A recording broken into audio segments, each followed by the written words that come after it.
வணக்கம் நண்பர்களே, இன்னைக்கு இந்த வீடியோ மூலமா ஒரு பிரம்மாண்டமான கோவில் திருவிழாவை தான் பார்க்க வந்திருக்கோம். அது என்ன கோயில், எங்க இருக்குன்னு தானே கேக்குறீங்க. சொல்றேங்க. கன்னியாகுமரி டிஸ்ட்ரிக்ட்ல மார்த்தாண்டத்துல இருந்து சுமார் 6 கிலோமீட்டர் டிஸ்டன்ஸ்ல இருக்கிற அலப்பங்கோடு ஸ்ரீ ஈஸ்வர கால பூதத்தான் திருக்கோயில் தாங்க அது. நாங்க முதல்ல இந்த கோவில் திருவிழாவுக்கு வந்தப்போ கிட்டத்தட்ட 28 யானைகளை வச்சு ஊர்வலம் நடத்தினாங்கன்னா பாத்துக்கோங்களேன். அதிகபட்சமா 32 யானைகள் வரைக்குமே இங்க திருவிழாவில கலந்துட்டு இருந்திருக்கு. அது மட்டும் கிடையாது, நம்ம தமிழ்நாட்டிலேயே அதிகப்படியான யானைகளை கொண்ட திருவிழாவை நடத்தின கோயிலும் இதுதாங்க. இந்த ஊர் மக்கள் இந்த திருவிழாவை மண்டல கால உற்சவம்னு சொல்றாங்க. வருஷம் டிசம்பர் மந்த்ல கடைசி வாரத்துல இந்த திருவிழா நடக்குங்க. இந்த உற்சவம் மொத்தமா 5 days நடக்கும். சோ 5 நாளுமே இந்த கோயிலுக்கு வர பல்லாயிரக்கணக்கான பக்தர்களுக்கு 3 வேளையும் இங்க அன்னதானம் நடைபெறுங்க. சில தவிர்க்க முடியாத சூழ்நிலைகளை தவிர மத்த எல்லா வருஷமுமே நாங்க சென்னையில இருந்து இந்த திருவிழாவை பாக்குறதுக்காகவே வந்துருவோங்க. இந்த 5 நாள்லயுமே டெய்லி ஈவினிங்க்கு மேல நடக்கிற டிராமா, காமெடி ஷோஸ், சமய வகுப்பு மாணவர்கள்னு நடத்துற ஸ்பீச், பாட்டு போட்டி, கவிதை போட்டின்னு இது எல்லாமே வேற லெவல்ல இருக்குங்க. இப்ப நீங்க பாக்குற இந்த இடம் தான் இந்த அலப்பங்கோடு ஈஸ்வர கால பூதத்தான் கோயிலுடைய மேற்கு வாசல்ங்க. இங்க ஃப்ரீ ஸ்பேஸ் அதிகமா இருக்கிறதால இங்கதான் எல்லா வருஷமுமே ஸ்டேஜ் ப்ரோக்ராம் கண்டக்ட் பண்றாங்க. இந்த பிரம்மாண்டமான ஊர்வலத்தை பாக்குறதுக்கு முன்னாடி இந்த கோயிலுக்குள்ளார போய் சுத்தி பாத்துடலாம் வாங்க. நம்ம கிழக்கு வாசல் வழியா கோயிலுக்கு போலாம். இதான் இந்த கோயிலுடைய கிழக்கு வாசல். இந்த 18 படிகளை ஏறிதான் இந்த கோயிலுக்குள்ள போகணும்.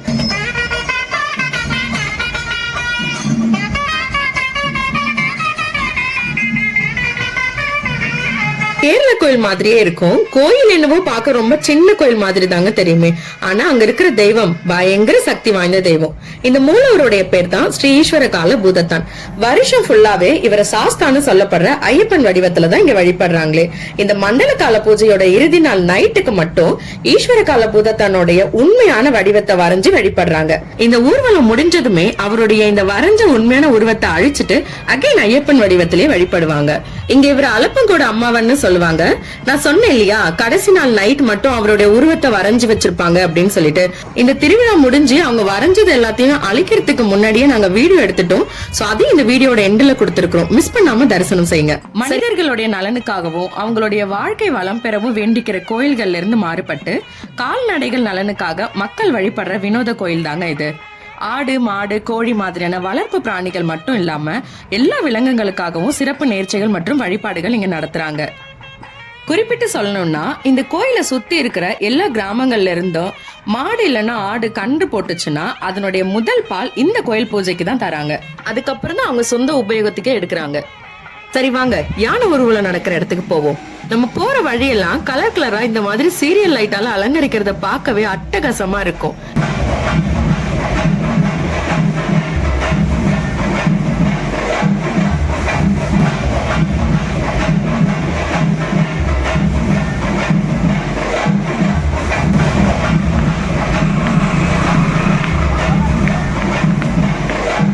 ஆக்சுவலா இந்த ஊர்வலம் இங்க இருந்து 5 கிலோமீட்டர் டிஸ்டன்ஸ்ல இருக்கிற முல்லாத்தங்கர கோயில்ல இருந்து தான் ஸ்டார்ட் ஆகுமே.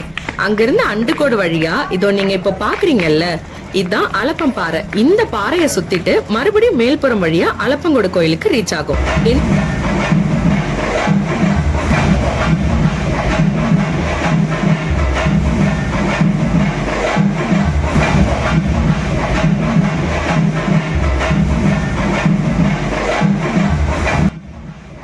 எந்த ஒரு ஜாதி மத வேறுபாடுமே இல்லாம சுத்து வட்டார ஊர் மக்கள் எல்லாருமே இந்த ஊர்வலத்துல கலந்துக்குவாங்க.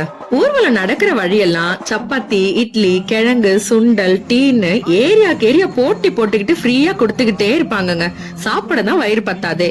இந்த தெய்வத்தை வரவேற்கும் விதமா ஒவ்வொரு ஏரியா மக்களும் ஒண்ணு கூடி அவங்க ஏரியாவை ரொம்பவே வித்தியாசமான முறையில அலங்கரிச்சு வச்சிருப்பாங்க.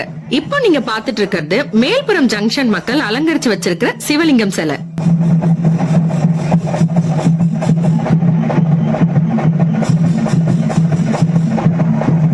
அதே மாதிரி பர்டிகுலரா ஒரே ஒரு வீடு மட்டும் வருஷம் ரொம்பவே அழகா அவங்க வீட்டை அலங்கரிச்சு வச்சிருப்பாங்க. இந்த வருஷம் என்ன மாதிரி அலங்காரம் பண்ணி வச்சிருக்காங்கன்னு பாக்குறதுக்காகவே எங்களை மாதிரி ஒரு தனி கூட்டமே போகுங்க. இதான் அந்த வீடு.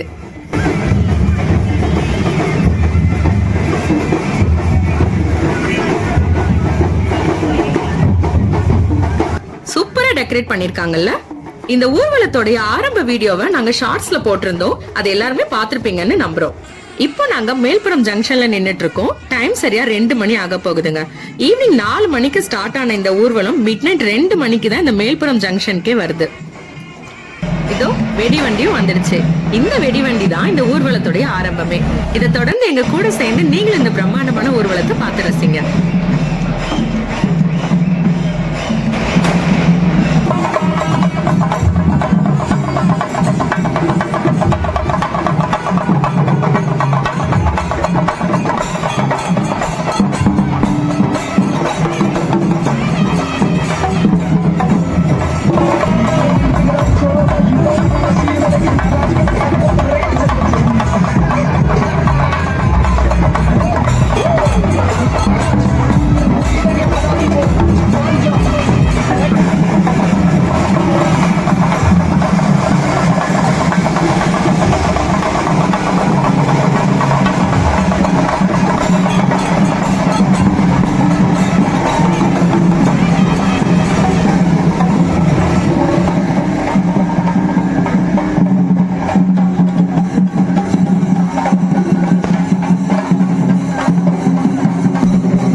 வந்த அலப்பங்கோட்டை அம்மாவனை தரிசிச்சதுல மனசு ரொம்பவே நிறைவாச்சுங்க. ஆனா ஒரே ஒரு குறைதான், 32 யானை ஊர்வலம் வந்த இடத்துல இன்னைக்கு ஒரே ஒரு யானை. கடந்த 5-6 வருஷமாவே இந்த யானை ஊர்வலத்துக்கு தாங்க ஏகப்பட்ட தடையே. அதுலயும் வெறும் 5 யானைக்கு தான் இந்த வருஷம் தமிழ்நாடு கவர்மெண்ட்ல இருந்து பெர்மிஷன் கொடுத்திருந்தாங்க. இந்த 5 யானையுமே இங்க இருந்து 6 கிலோமீட்டர் டிஸ்டன்ஸ்ல இருக்கிற கேரளா செக் போஸ்டுக்கு வந்துருச்சுங்க. ஆனா கேரளா செக் போஸ்ட்ல ஒரு யானைக்கு தாங்க பெர்மிஷன் கொடுத்தாங்களே.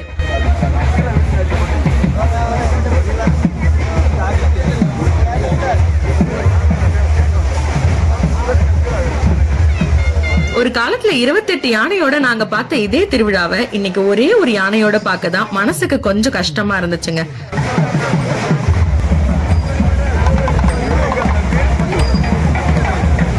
சரி வாங்க, ஈஸ்வர காலபூதா தன்னுடைய உண்மையான உருவத்தை பார்க்க போலாம். இன்னைக்கு மிஸ் பண்ணோம், இதோட நெக்ஸ்ட் இயர் திருவிழாவுக்கு தான் அவரை பார்க்கவே முடியும்.